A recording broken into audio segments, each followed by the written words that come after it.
Welcome back to the Crazyhouse World Championship, everybody. We've got All You Need Is Luft with the white pieces starting today against International Master opperwezen. And All You Need Is Luft is currently number 6 in the standings in the Crazyhouse World Championship Candidates Tournament. And opperwezen is trying to clinch his place on the podium at 3rd place, where he currently resides. This is both players' last game, I believe. So both players will be looking to finish this tournament off on a good note.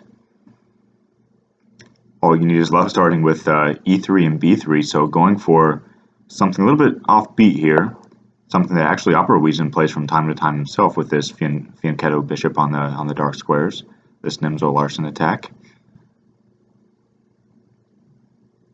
Luft is well versed, of course, in D4 lines. That's what he normally plays. He plays this D4, E3 stuff quite a bit. He's very accomplished in those lines. But we saw him exhibit this sort of system against Jan Lee earlier, so he must have prepared this type of opening in particular for this tournament.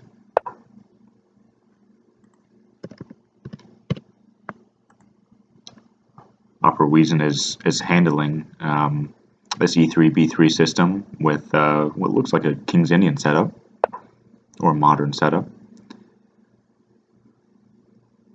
Pierce, whatever you want to call this fianchettoing on the dark squares over here, and E5 inserted, blunting this bishop.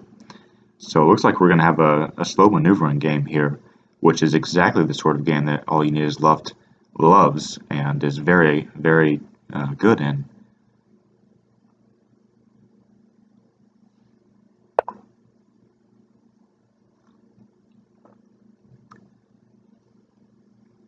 Alright, All You Need Is Luft is just slowly improving his pieces, bringing the knight to G5, where it menaces possibilities of sacking in the future, but it just stands there for now in black's territory, improving his bishop by bringing onto the long diagonal here.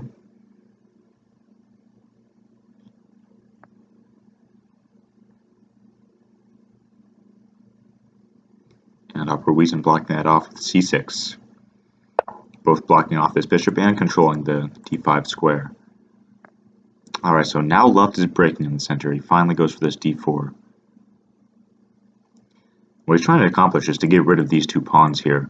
Trade the D pawn for the E pawn and open up his bishop.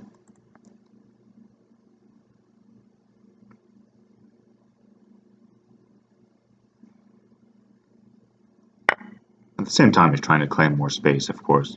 So now, does he take with the E pawn or possibly with the queen?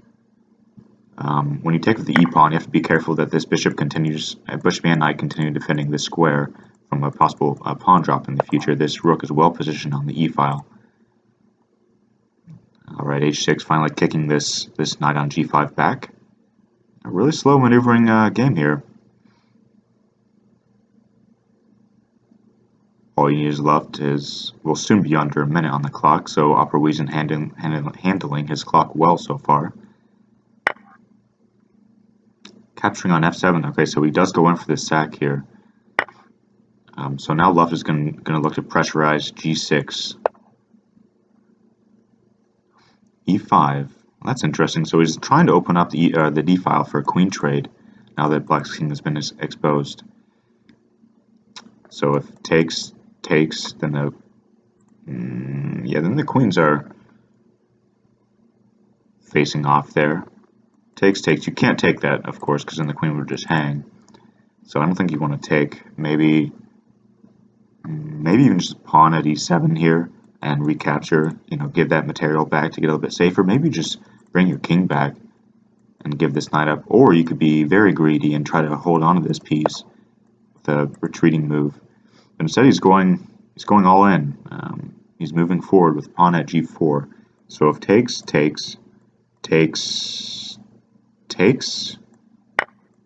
queen, you have to recapture that one way or another, probably king. Yeah, I don't know. I'm not sure if this was best. I think Luft is going to be getting a lot of material, and he's going to be opening up opperwezen's king. 30 seconds now, opperwezen down on the clock, when before he was up about 30 seconds. So yeah, he's having to recapture there first instead of capturing on F3, which may have been his original intention, because now this pawn falls, you have this battery on the G4 square, so capture, But black's king is a little bit safer now that the queen has come out. You're going to get tempo on this queen and bring your pocket pieces onto the board. So all hope is not yet lost. You'd like to be able to get rid of this knight, so you could place knight here, like pawn here. Probably be a little bit slow. You probably want to put that on the king's side, as opperwezen has done. Now, 14 seconds to finish this off. He's going to advance his pawn to f3. Try desperately to create some dark, light square, rather, weaknesses that he can work with to make all you need is left burn just that much more time on his clock, figuring out what the correct response is. Now, do you give this queen up? Do you take on g2? He does. So after takes, you probably take here, or maybe insert a knight here first. Looks dangerous, though. He's going to recapture this knight with 4 seconds on his clock, 3.4 seconds. You probably should have pre-moved that capture, and it's just going to be too late with no time on the clock to capitalize there. So Luft walks away with the first win there. And opperwezen is going for e4. And Luft playing the French, maybe.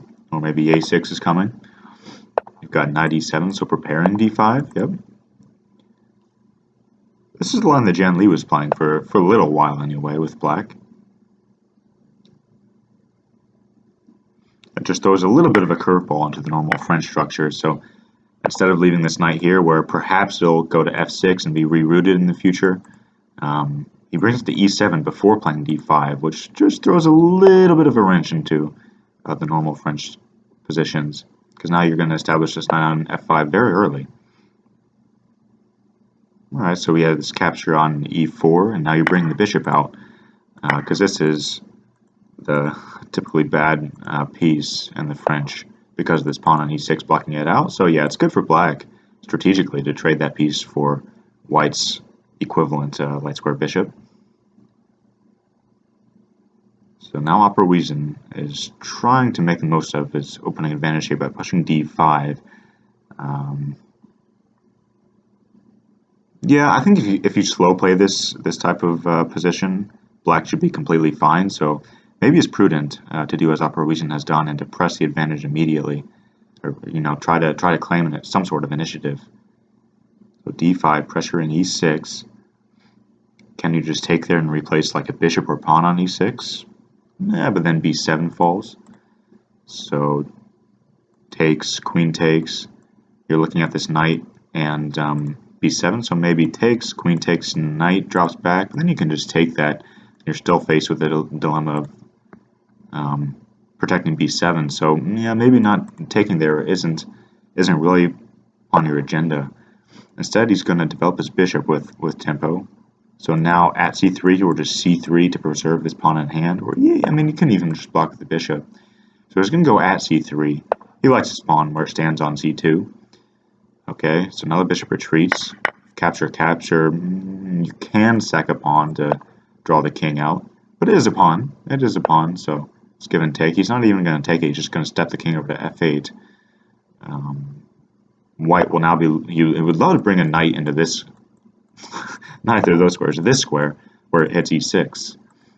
h6 also indirectly eyes the e6 square, so that's what he's going to be focusing his pieces on right now, it seems.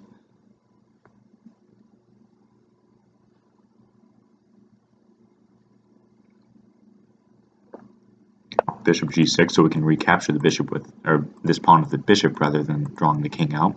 And now a knight does find its way to the g5 square. After you recapture with a knight, yep, you're still looking at the c6 square. And you also have this bishop laying in wait there. Okay, offering a queen trade here.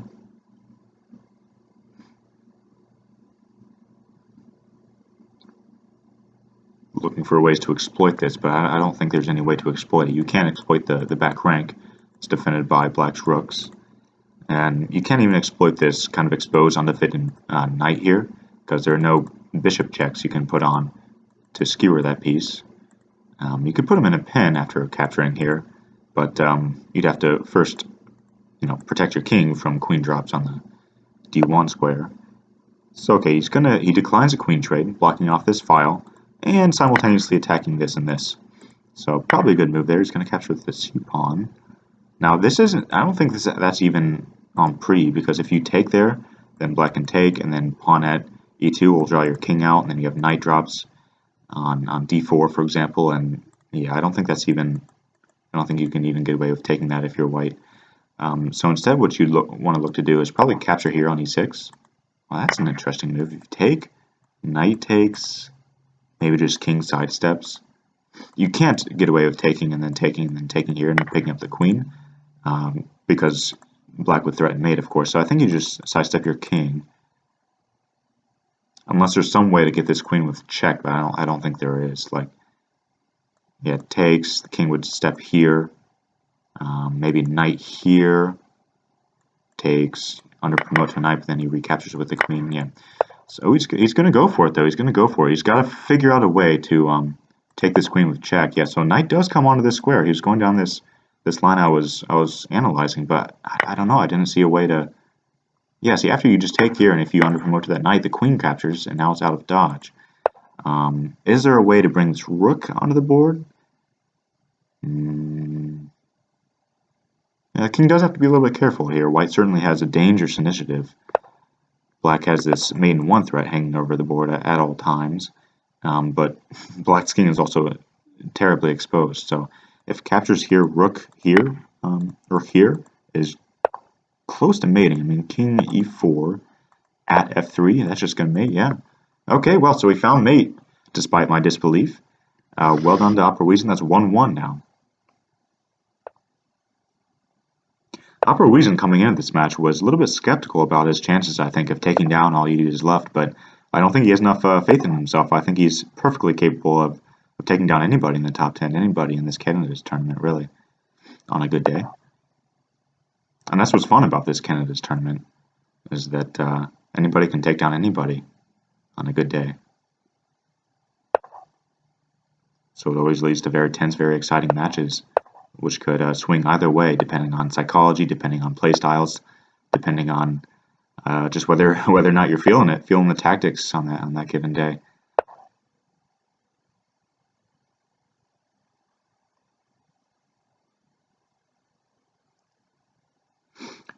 All right, so we get the fianchetto now. So All You Need Is Left falls back on his standard d4 systems, but instead of this what Collie you might call it, or where he goes d4 and e3, and even sometimes fianchetto's the dark square bishop. This time he's going for more of a Catalan by fianchettoing his light square bishop. Okay, and opperwezen follows suit. But instead of going for the King's Indian type structure, the pawns on d6 and e5, he's just playing it symmetrically. So we have pawns on d4 and fianchetto bishops on the king side. So black should be perfectly fine here. He has two pawns for the piece. He has his light square bishop out and active. White's kingside pawns are gone. Yeah, I don't know. I think black doesn't have much to worry, fear about this position from this opening. So now d4 hangs, right? You can just take that.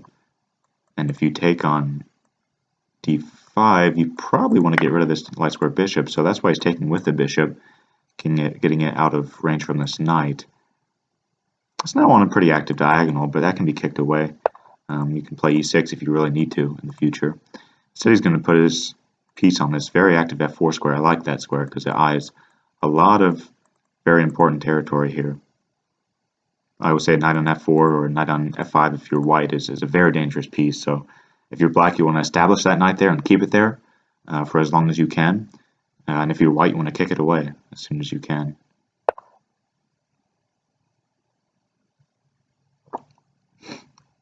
Okay, so since this knight is on a dark square attacking the light squares, white is going to put another diagonal piece on these light squares, also defending this square and the bishop.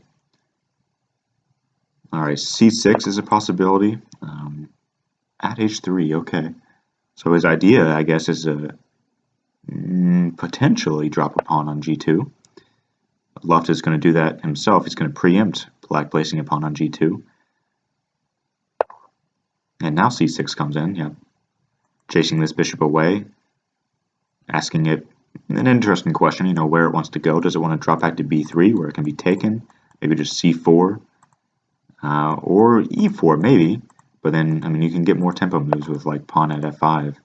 So it does go back to c4, where it can't be taken by one of these knights, but now we can take this bishop, now that you've driven it away from defense here. And now, if you take here with the e-pawn, this pawn will fall and drag the king out, and that's going to be very dangerous. And if you take with this pawn, that looks very dangerous as well. So he's opting to take with the e-pawn now, and queen's come off. I'm going to call this for black. I think he's got all the initiative here. You can just take here, you can place a pawn here.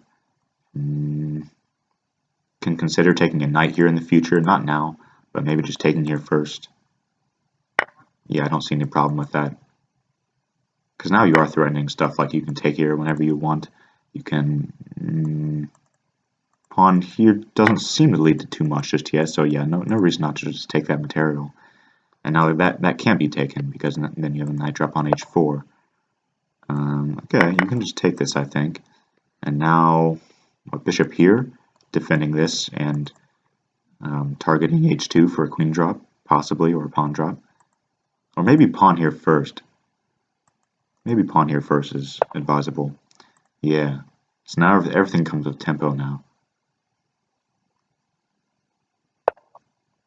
Okay, so king steps to h1. Okay, so this takes knight here, and you will get the king out, but I don't know. Maybe... Oh, he's found mate, it seems. But no, because this knight will hang if you bring the queen in. So instead he's just going to gather up this bishop. So he found a way to bail out there. And even if that tactical continuation wasn't leading to mate directly, he found a way to get rid of that dangerous dark square bishop in his camp. So now we should be perfectly fine here. Just block off the mate threat. Queen at h8 was threatened. And now, even though you've given away a little bit of initiative with this, it seems those tactics didn't quite work out. You're still well up on the clock, and you still have an initiative to work with. So knight here is possible just to get rid of this and bring your queen in, or you can bring your queen in directly. Takes here. Maybe you just want to get rid of this piece. So yeah, knight here just to get rid of this piece. The queen still guards this square, of course.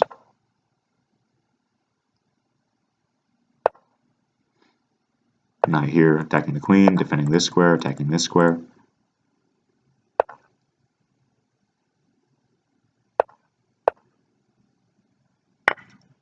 Yeah, it doesn't really matter what he does right now. That pawn is pinned, but all he needs left was down the clock. So now game 3 goes to opperwezen, 2-1. Goes back to e4. We've got knight c6 on the board. Knight c6, knight f6. All right. Now we go for an e5 push. We're just going to move that knight, d5. All right. So we've got something of a bastardized Alyakin's defense. d6 coming on to try to undermine white's big center. Now we've got an exchange Alyakin's, whatever you want to call it. I think properly pronounced it's Alyakin, right? But I could be mistaken about that. Okay, so now pawn on one of these squares will probably come on the board sooner or later, challenging one of these two pieces and claiming that central presence.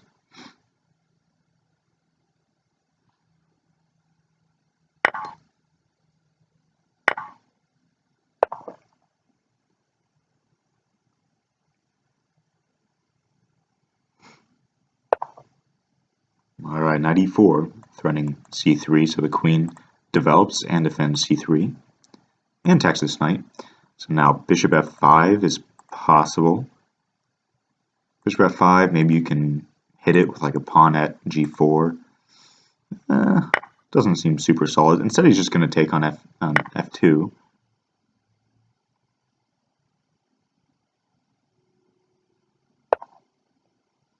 And dropping that pawn on g4, trying to... Yeah, this knight can just move forward though. So now if you go h6, then he sacks on f7. So I don't think you want to weaken your light squares like that. Because after you take here takes, then this square becomes very, very weak, and the queen is gazing at this square as well. So you don't want to weaken your light squares by pushing h6, but you also don't want to let this knight just live there forever. So eventually, maybe you want to play at f6, somewhere along the line, somewhere down the line, I mean.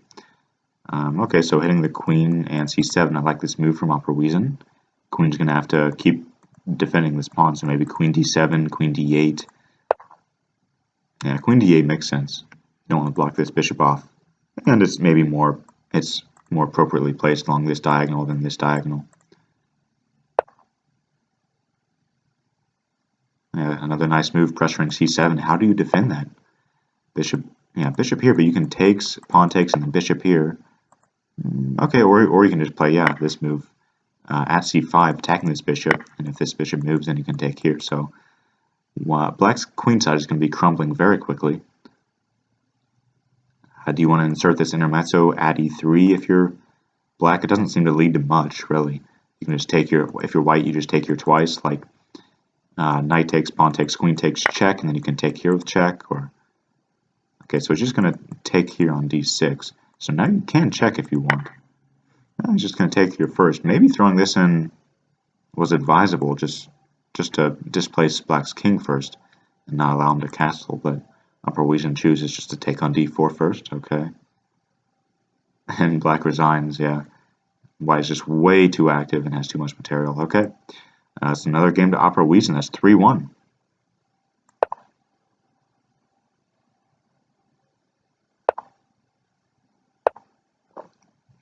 Opperwezen going back to the well. He's going back to this modern g6 stuff.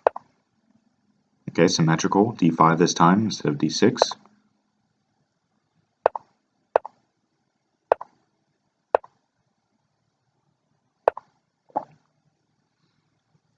Looks like we're going down a very similar line from the previous game. I mean, 2 games ago when left at white. Knight c6. Alright. A lot of times you'll see a capture here and then just replace this knight on e5 so that c6 becomes a weakness that black has to defend. But Luft opts not to do that, and now this knight can move away from that square and pressure c2. So maybe it was advisable to capture here. But then, I mean, you have to worry about knight drops on h3 before you can plug up that hole with h3. So...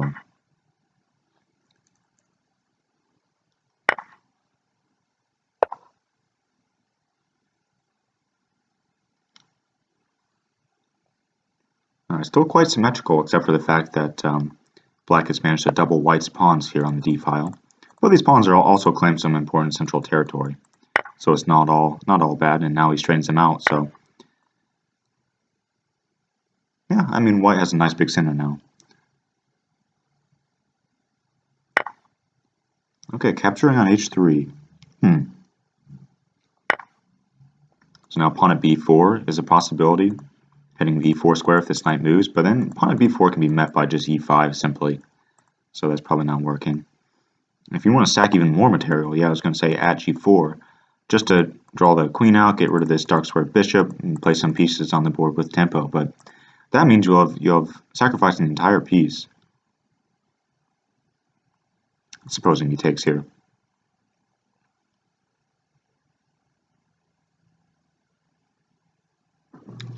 No, I suppose not. I mean, you can capture on d4 at the end of that line. So yeah, actually that's probably a reasonable practical continuation. Sacrificing a piece for a pawn. Supposing takes, and then you take on d4. That would be a piece for a pawn in the end. For this initiative, and to expose white's king a little bit. It's a little bit bereft of defense right now. So probably a good decision from opperwezen here. I like his position. So if takes, then black has to decide whether bishop here first or takes here. Because you do have 2 pieces on this, so maybe you want to play some pieces on first. He's not even going to take that knight. He's just going to use his valuable time to replace more pieces on the light squares.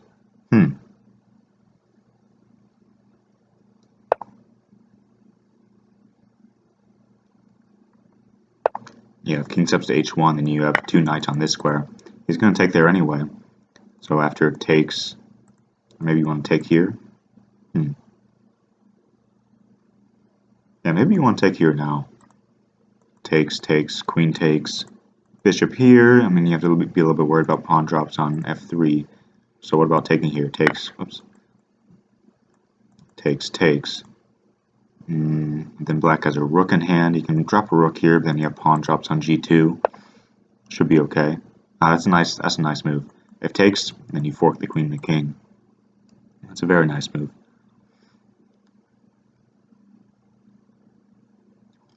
So if the king steps back, then you take this rook. King takes. And then what's your follow-up as black? You can still get this rook on the second rank, or you can just place it here on f1 and get the queen for 2 pieces. It's reasonable. Ah, now you're going to force a queen trade on d4. Now you pull the trigger and win that pawn. Yeah, it makes sense.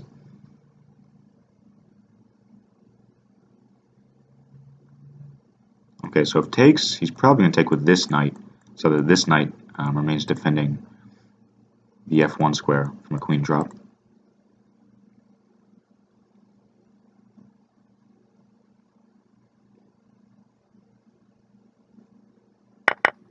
Opperwezen looking for a mating sequence here, I imagine.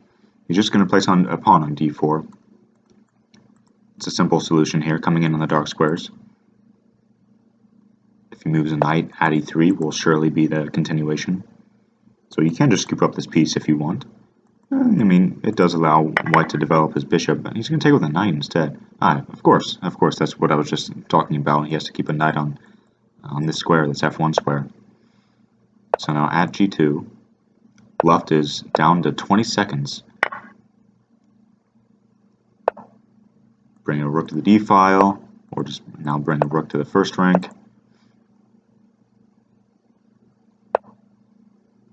Then if you want, you can even reroute this bishop, something like that, or just place a queen on. You can take here if you want a bishop in hand, and then take this knight. Instead, you're just going to pressurize f3, this queen and bishop, also looking at that square.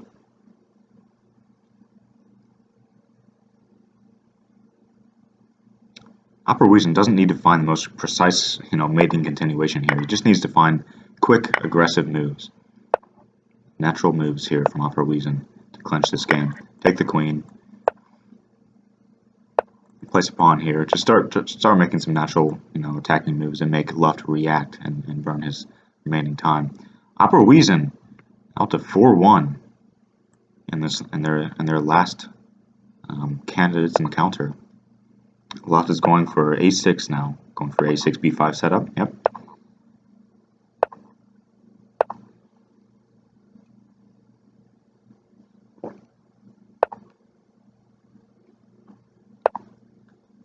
Luft maybe not happy with his performance thus far, and pulling out all the tricks out of his bag here. Trying to find some way to disbalance the position and shake things up a little bit, get different positions.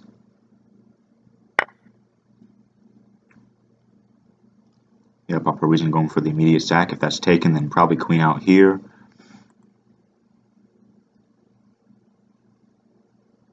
Or queen f3 is also a possibility. Okay, queen f3 is chosen.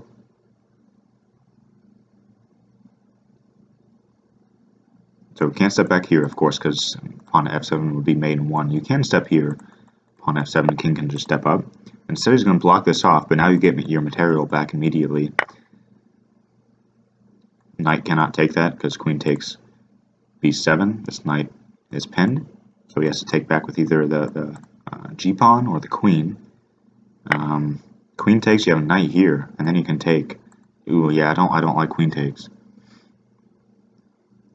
Either way, it wasn't looking good, because if you take the pawn, then this square becomes very weak. But taking here, I mean, you just have like knight drops here or here, followed by taking the queen and bringing the queen or pawn on to f7. And yeah, it's just very dangerous. I mean, I'm not really sure why he offered this queen trade. You just take here, and like if pawn takes, queen here, king up, pawn here mates. If pawn takes, queen here, king back. Maybe you can get away with that, but at the very least, white just has at g7. So okay, if you take with a knight, queen here, king back, then you don't have that at g7 to fall back on. But there surely must be something decent, like even just bishop here, pinning this knight and possibly exchanging another piece to bring onto the board.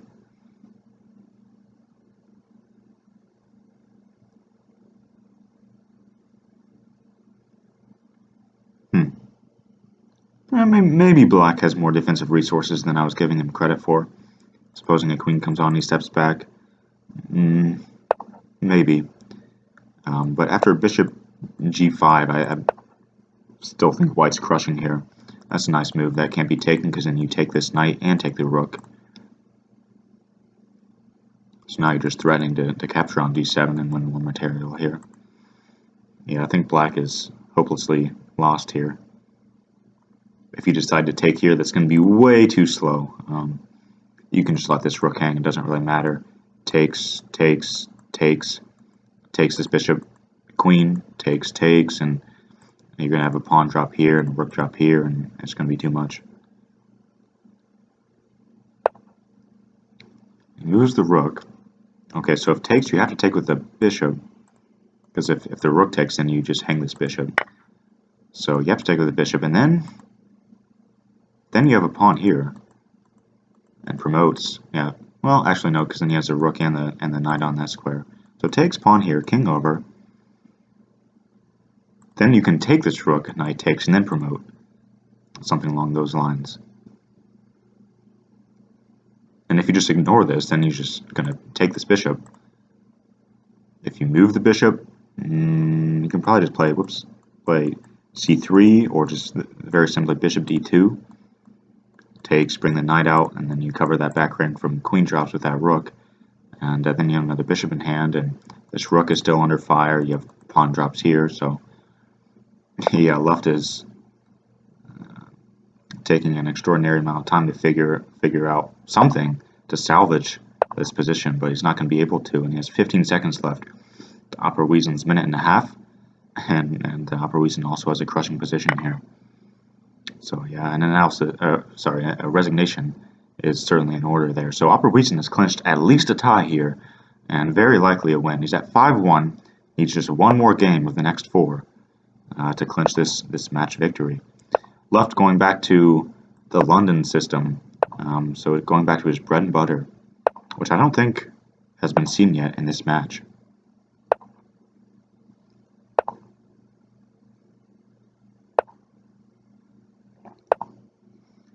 Opperwezen responding to the London system with this King's Indian setup. Now it's almost like a proper King's Indian with c4.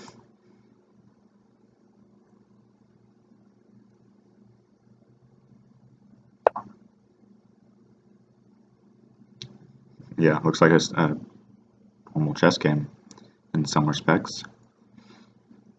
Alright, e5. Insert into this position now. If he wants to, he can take a pawn and place it on h3. Yeah, left doesn't seem to be playing terribly sharply. You know, may or may not be firing on all cylinders in this match, because he's just letting black get pretty easy play. At h3, I mean, he does have a lot of coverage with this queen and bishop on light squares, but yeah, no reason not to play h3 and just weaken ever so slightly.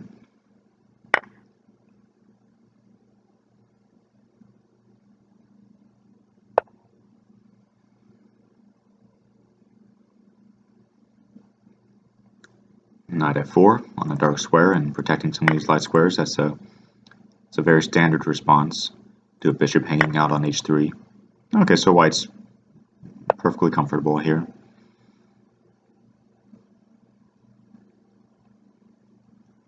So knight d5. Just thinking about sacks here, and then maybe dropping something on e6. But no, he just retreats the knight. I'm not really sure about that move, because yeah, you don't really want to play backwards, especially as white in Crazyhouse. It's not a bad move, it's just not a very ambitious move.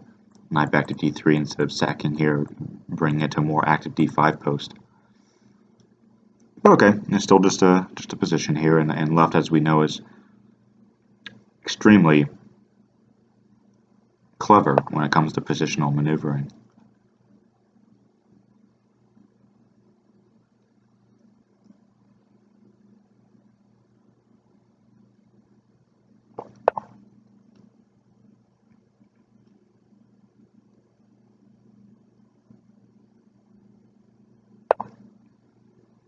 Okay, so there was an idea to this knight d3 move after all, is lending more support to the e5 square for a future pawn drop. It's now on the board, so does he take with the pawn, the knight, or the bishop? Anyone is possible. He takes with the pawn, which is Yeah, I mean, it makes sense because if this knight moves and you can place a pawn here on f6 with the support of this pawn instead of a piece on that square, and make some sort of ingress on black's dark squares. So pawn here, I mean, he can't just take here twice. Okay, so instead of allowing that, instead of allowing opperwezen to get 2 pawns for the piece and reclaim some modicum of safety on the dark squares, he's just going to solidify and refortify this pawn on e5. It's a very Luft-like move. Rook at d2. Okay, that's not a move that had really come onto my radar. Okay, I mean, a rook on the second rank is always a little bit, if it's not very dangerous in this given scenario, it's always a little bit of a thorn in your side. It's always a little bit annoying. I mean, it's just hanging out there on d2, and it can become a threat later in the game. Because this knight now is tied down to the defense of this square. And he can always take the knight if you want it, as he does just now. So queen takes. Where are you going to put that knight, I wonder? Maybe you're just going to play at f5 or at h5. So Luft, instead of just capturing this rook, captures on d7. Okay.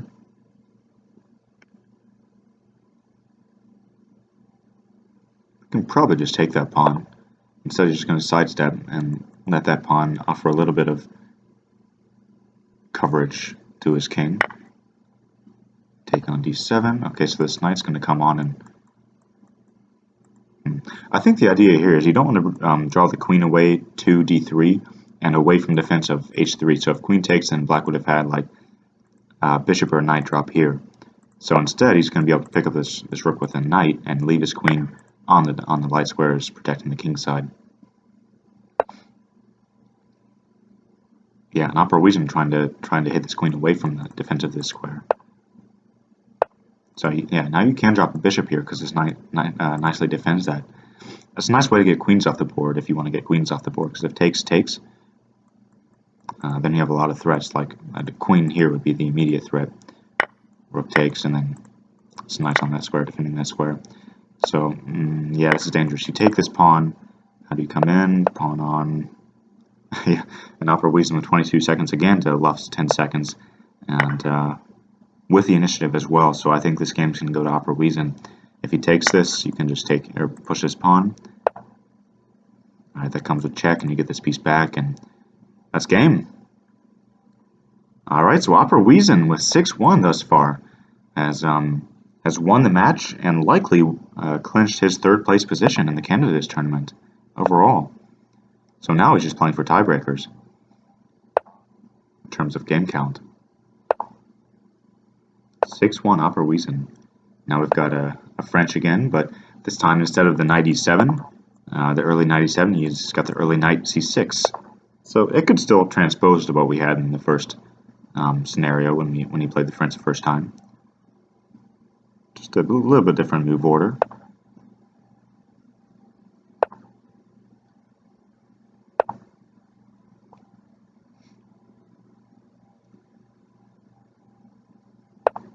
Alright, so standard stuff here. White's just going to probably castle, develop his last 2 minor pieces, then consider dropping or trading here, maybe dropping this knight on this square. Black is going to try to break out with this f6 move, liberating his rook, liberating this bishop, and trying to get rid of this kind of anchor for any white attacks.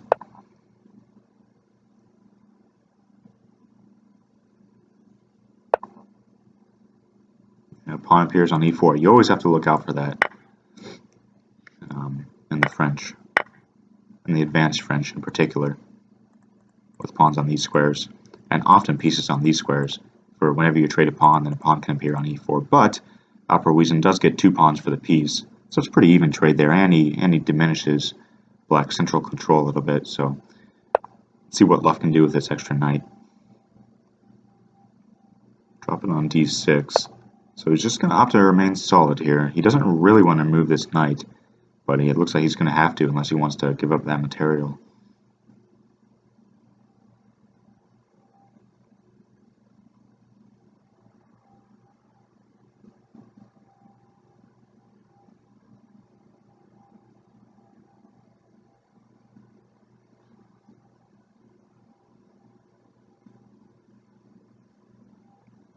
Luft burning a lot of clock in this middle game. Taking on d4. I'm not so sure about that. I mean, you just take c takes and then what? Pawn here maybe? But then, yeah, I'm not really sure about this idea from Luft. He will get this pawn back, so if you move this knight, then he will reclaim this pawn. So does white have a better plan? Can you like counterattack with that e5? No, he's just gonna try to remain stalled. He's gonna give the material back, just so that white can't, or black rather, can't activate his pieces on d4 square. Alright, so we have an exchange on f3, and now material has more or less equalized.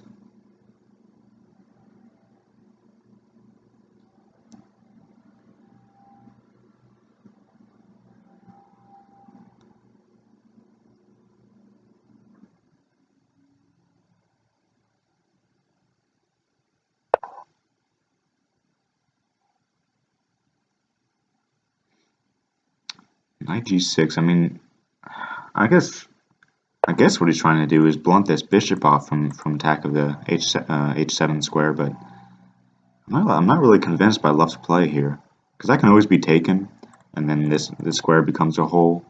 You can even consider taking here on h7, then placing a pawn on h5.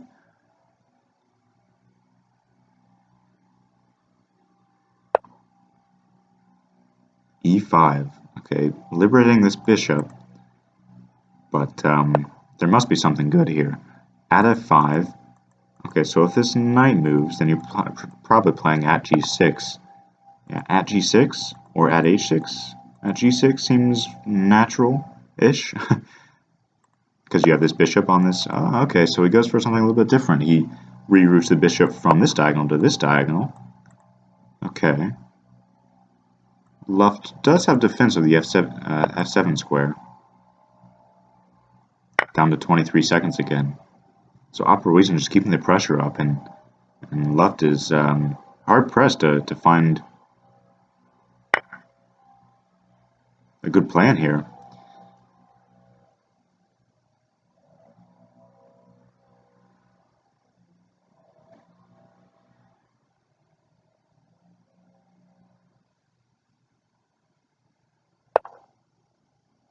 This smacks of desperation to me. You can just bring the bishop out, very active position, and defend the rook. And now, black was just playing for tricks there, and not even that. I don't think anything was working really. Luft is just opperwezen is having a great day, and Luft's being somewhat outclassed here. At 7-1 in this candidates match. Opperwezen on fire.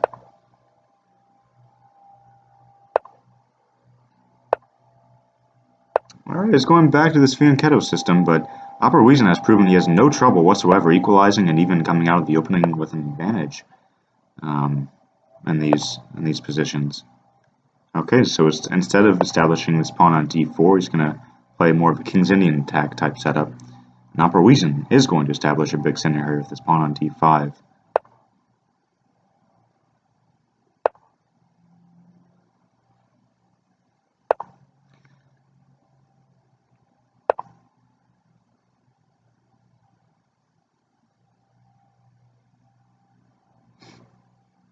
Yeah, Luft is playing good Crazyhouse. He's one of the top 10, top 5 Crazyhouse players in the world on any day. But just today he can't. He's not able to come up with the answers to opperwezen's questions.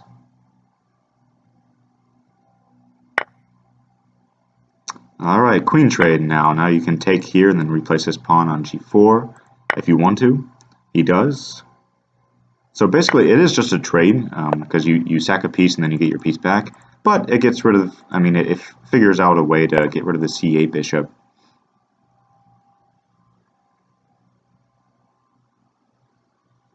Because it didn't have any other very good squares, really. Okay, so now at g4 is a possibility. Takes, pawn on, and sacking on f2. Or pawn at d4 is interesting. Trying to drive the knight away from defense of this square. And if that's taken a few times, like knight takes, rook takes, and you have a knight on here, the queen drop. So pawn here.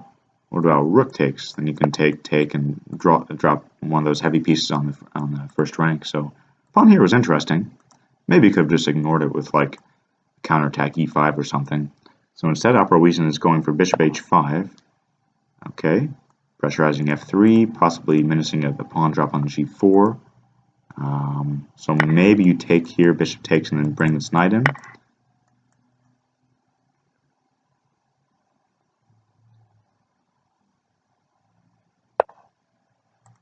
Okay, similar idea. Bring a knight to attack the f3 square and also simultaneously attacking f2. I kind of like bringing this knight in instead, but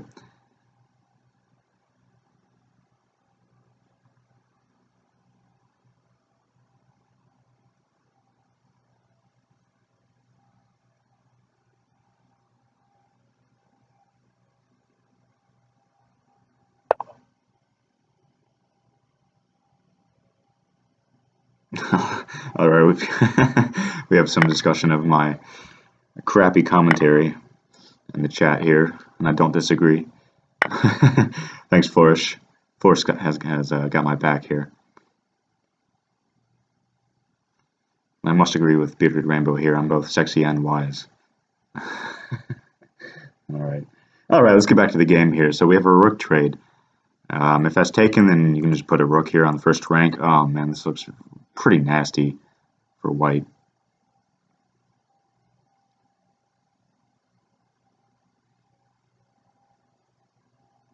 Yeah, all you need is left is just getting outplayed here.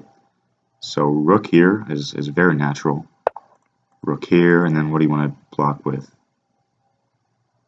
Like if knight here, nah.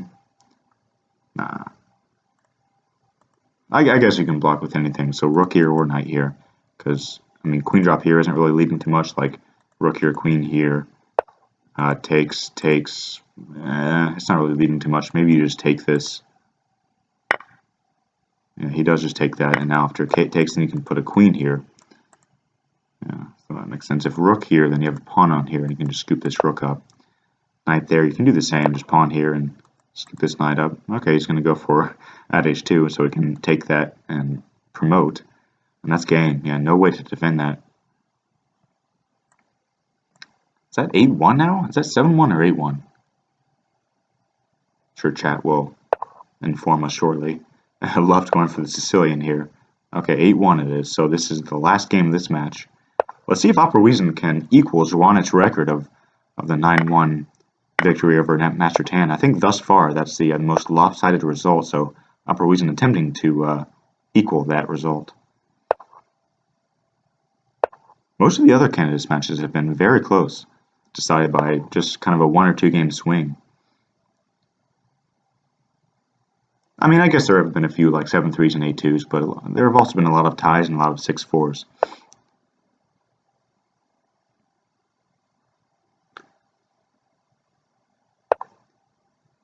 So anyway, all you need is left is going for a less than sound opening here with the Sicilian. It is playable, but you're going to be defending the entire game if white plays actively and precisely.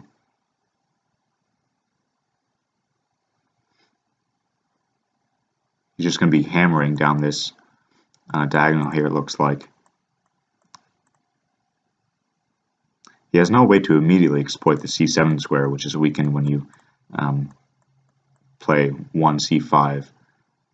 By playing 1 c5, you weaken this diagonal, and you weaken these squares. Well, I see no way for white to exploit that immediately, but he is exploiting the weakened light squares over here. So natural attacking continuations are like add f5. Maybe you want to take here first and then add f5, or maybe that's a little bit premature. So he's going to take this knight. At d5 is also a possibility. Just attacking e6. He's going to play knight at e5. Okay, so he's going to utilize that square for the knight.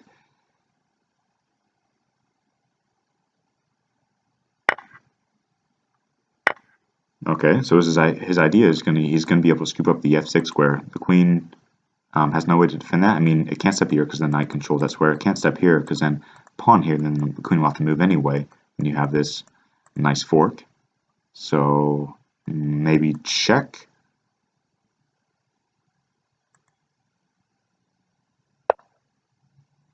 Okay, so bishop check on a5. So c3 is natural here. He still has, well, I guess now he can go queen d8 now that he has coverage of this square. Yeah, that's probably a good solution there from Luft, placing the bishop here with tempo and defending this square. So now we can defend this square, the f6 square.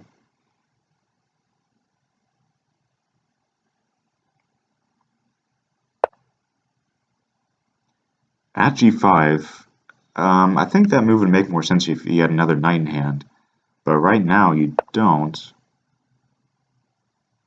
So maybe his idea is just if takes and you place this knight on f6 and try to get a pawn with a trade elsewhere. So actually he could get a knight in hand, of course. If that was taken, he can just take here first and then place a knight here. So that, yeah, you cannot take that. So Luft is just defending that square, but now at h6 comes, and that's dangerous because if you take there, then the knight can take on f6. All right, so we have an exchange of knights, but that's probably just going to favor white. All right, attacking the queen and defending here. Maybe you can, I mean, you can even probably get away with taking here. Takes, knight on, king sidesteps, but no reason to even go down those complications. White's completely in control here, it seems. So now he is going to take here. So if takes, you can take here with check and then recapture and promote back to a queen. Do you want to defend this queen, or do you just want to go all in with the attack and take here, or place a pawn here, or place a knight here? Or just like drop the queen back and hit d6. If you drop the queen back, then black's going to get some play with like a knight at b5 and trapping the queen. Well, not trapping it, but coming close anyway. The queen is a little bit short of squares. So instead of going passive and trying to find a safe square for this queen, you're just going to go active, which makes a ton of sense. e7 counterattacking the queen and also getting rid of its, or interrupting his defense of f6. Alright, so we're going to have a queen trade. It's going to take here. Let's take with a king or bishop to defend this square from a queen drop. Taking with a king wasn't really going to be much better anyway.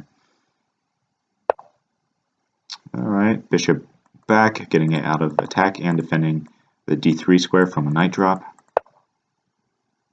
Yeah, white is, again, completely in control in this game. And I think that I'm pretty confident in saying that opperwezen will equal Schwanen's record of a 9-1 victory in this candidates round robin tournament.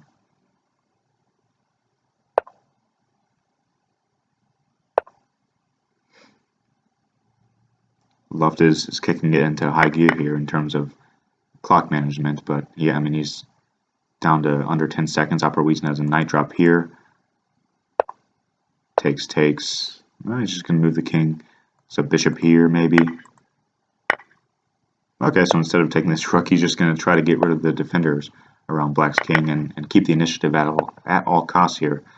But he's just going to have to motor. Just going to have to find quick moves here. Knight at f5. Nope, he's going to take on d5. Try to pre-move some stuff. He's allowed Opperwezen a little bit of play, and he shouldn't have. Queen at g2 is going to come in. Wow. So I spoke too soon with that 9-1 victory. It is instead going to go to 8-2, but Opperwezen kind of let that one slip. I think he was in complete control and up on the clock as well. He had 20 seconds to Luft's 10, but Luft found a way to kind of claw his way back for a morale victory there in this last game, despite what seemed to me to be a losing position. So Opperwezen still must walk away from that match feeling awfully good about the way he played and about the match result. 8-2 against such an incredible player as allyouneedisluft is nothing to scoff at. That's an incredible result for Opperwezen, and I think with that result he will have clinched his third place victory. So and the Canada standings. So let's take a look at the standings actually. So as I stand before this match, Opperwezen was at number 3.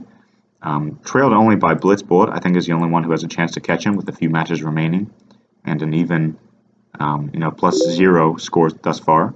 And let's go ahead and input that result into the cross table and see how it impacts things. Okay, Luft, opperwezen 0 and 2, 8. And opperwezen over Luft is a 1 result, 8, 2. Okay, let's go check out the stats here. So opperwezen now has finished the tournament. So he has no matches remaining. That was his last match. Opperwezen has finished the tournament with a +2 score. A very, a very impressive score considering the fact that he was actually beaten out of the candidates in the first place by, I think, Blitz Bullet. He was knocked out in the knockout stages in the round of 16, just before getting into the candidates. He managed to win the 8th man tournament nonetheless, and clinch the 8th spot with the withdrawal of FIDE Master Dan Yeager Chicken Crossroad. So opperwezen has proved he definitely belongs in the mix here with a +2 record, coming away with some incredible victories and very good match results against the entire field, really. So congratulations to opperwezen for finishing this tournament with a +2 result and finishing at number 3 with the bronze. I've color-coded these with the bronze, silver, and gold, and opperwezen seems to have clinched his bronze place finish. So congrats to opperwezen, and commiserations to Luft. I know you'll be back, buddy. So thanks for watching that great match, and tune in next time for one of these remaining matches. Looks like eCarf, Blitz Bullet, and Master Tan, and 12 Teen. Yeah, 12 Teen also has one match remaining. So tune in for the 12 Teen Master Tan, eCarf, or Blitz Bullet remaining matches.